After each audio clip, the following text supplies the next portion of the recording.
ये लोग आए पार से अब एक फूट चला अंशुल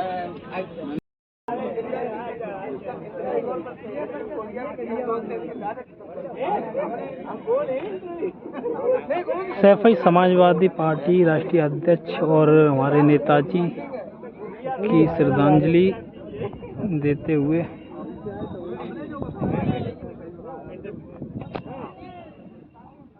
आ रहा है तभी मंजे कर रहा है बस ठीक है और ही देखने को मिलेगी बनने जा रहा घर मिलती नहीं। नमस्कार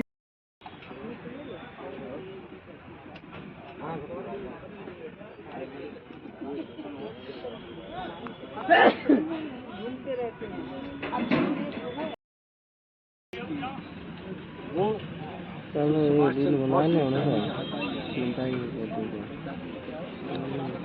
मुलायम सिंह यादव जी बहुत बहुत धन्यवाद। जैसे कि आप देख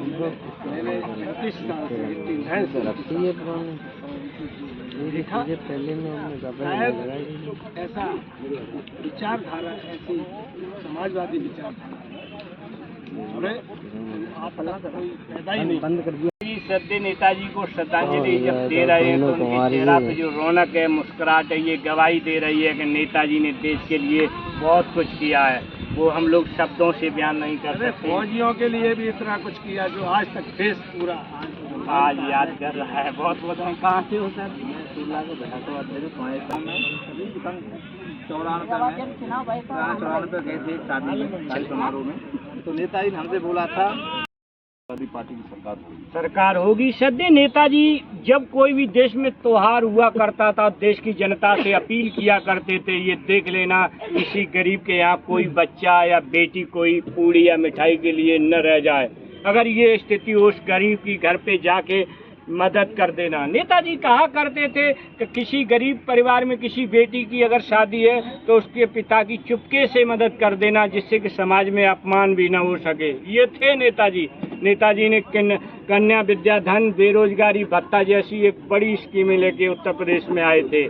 जब नेताजी देश के डिफेंस मिनिस्टर बने तो कानून लेके आए। पहले अगर कोई भी सेना में हमारा भाई शहीद हो जाता था तो उसका पार्थिव शरीर घर नहीं आता था, केवल कपड़े आते थे। ये नेताजी हुए जो कि आज वो कानून बना गए, अगर हमारी सेना में कोई भी हमारा भाई शहीद होता है तो ससम्मान उसका पार्थिव शरीर घर पर आता, वहीं लोग उन्हें श्रद्धांजलि दे। ये थे नेताजी।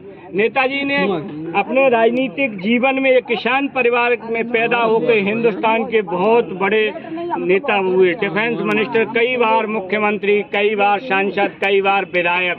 ये थी नेताजी की ताकत। और सबसे बड़ी बात है, जब तक सूरज चांद रहेगा नेताजी का नाम रहेगा।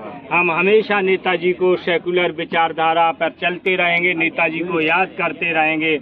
और जैसे कि आप देख रहे हो, अभी भी सपा सुप्रीमो अखिलेश यादव जी को जाए करीबन 1 घंटा हो गया, यहाँ फिर भी लोग नेताजी को समाधि स्थल पर याद कर रहे हो। वो आप सामने देख रहे हो, बजरंगबली की एक बहुत बड़ी प्रतिमा श्रद्धेय नेताजी ने लगवाई थी। श्रद्धेय नेताजी मुलायम सिंह यादव हनुमान जी के बहुत बड़े भक्त हुआ करते थे।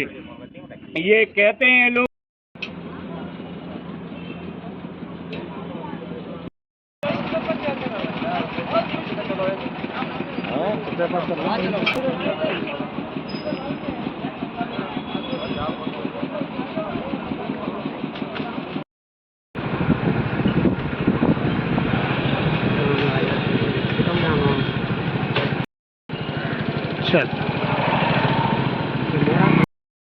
फौज के जो ये काम किए हैं, फौज को जो सम्मान दिया, शहीद का जो घर आकर के सम्मान मिलता वो नेताजी ने दिया।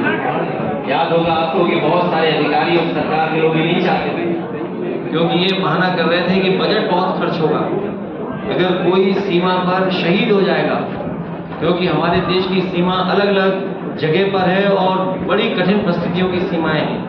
आप में से बहुत सारे लोगों ने देश की अलग अलग जगह पर सेवा की और नौकरी की हो, देश की सीमाओं पर रह करके देश की रक्षा करने का काम किया हो। तो वो बजट का बहाना दे रहे थे कि बजट ज्यादा होगा, हम कैसे शहीद को उसके घर तक सम्मान दिलाएंगे। नेताजी ने कहा कि कितना भी बजट खर्च हो जाए क्योंकि हमारे किसान और गांव में रहने वाले लोगों के जवान ये सीमा पर रक्षा करता है।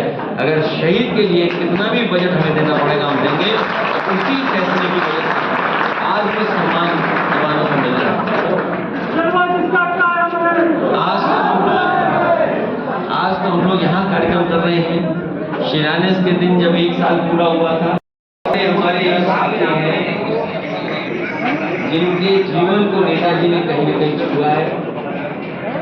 नेताजी की वजह से न जाने कितने लोग हम लोग सब राजनीति में ऊंचाई। नेताजी ने जो हम लोगों को सिद्धांत दिया, समाजवादी आंदोलन दिया, ऐसे कवि नेता रहे जिन्होंने एक विचार के साथ लोगों को जोड़ने का काम किया। आर्थिक, सामाजिक, राजनीतिक रूप से जो रास्ता दिखाया नेताजी ने, जो समय समय पर लोकतंत्र को बचाने के लिए, और सबसे बड़ी बात एक समाजवाद और दूसरा सेक्युलरिज्म जो नेताजी ने हम लोगों को दिया, शायद देश में कोई दूसरा नेता नहीं है जिसने इतने बड़े पैमाने पर जोखिम उठा करके समाजवाद और सेक्युलरिज्म को बचा करके हम लोगों को दिया। हमारे बहुत सारे साथी समाजवादी आंदोलन से जुड़े हुए लोग, बहुत से अनगिनत काम नेताजी ने जीवन भर काम किया जिससे लोगों के जीवन में बदलाव आया। ऐसे तमाम फैसले लिए, कल्याणकारी ऐसे तमाम फैसले उन्होंने लिए जिससे जीवन बदलाया। जब से वो राजनीति में आए और राजनीति की ऊंचाइयों तक पहुंचे, ऐसी तमाम राजनीतिक घटनाक्रम है जहां पर आज भी उन्होंने याद कर सकते। मैंने कई मौकों पर और कभी चुनाव में भी मैंने उन बातों को रखा। यहाँ पर फौज के लोग हैं, वो जानते होंगे, और जब कभी उसके बारे में पढ़ेंगे तो जानकारी होगी कि सुखोई की जब डील हुई, जो एयरफोर्स की जरूरत थी और देश के सबसे बड़े और सबसे महत्वपूर्ण फैसला लेना था, उस समय नेताजी ही डिफेंस मिनिस्टर। सुखोई खरीदने के लिए अगर किसी ने फैसला लिया, जो आज भी एयरफोर्स के पास सबसे बेहतरीन लड़ाकू विमान है, जो सुखोई है, जो हमारी सीमाओं की रक्षा करता है, नेताजी के फैसले की वजह से। और जब फैसला लेकर के नेताजी रशिया गए थे, तो आपको याद होगा कि वहाँ के राष्ट्रपति थे, वो अपना प्रोटोकॉल तोड़ करके नेताजी को रिसीव करने आए। और जब वो रशिया जा रहे थे, ऊंचाइयों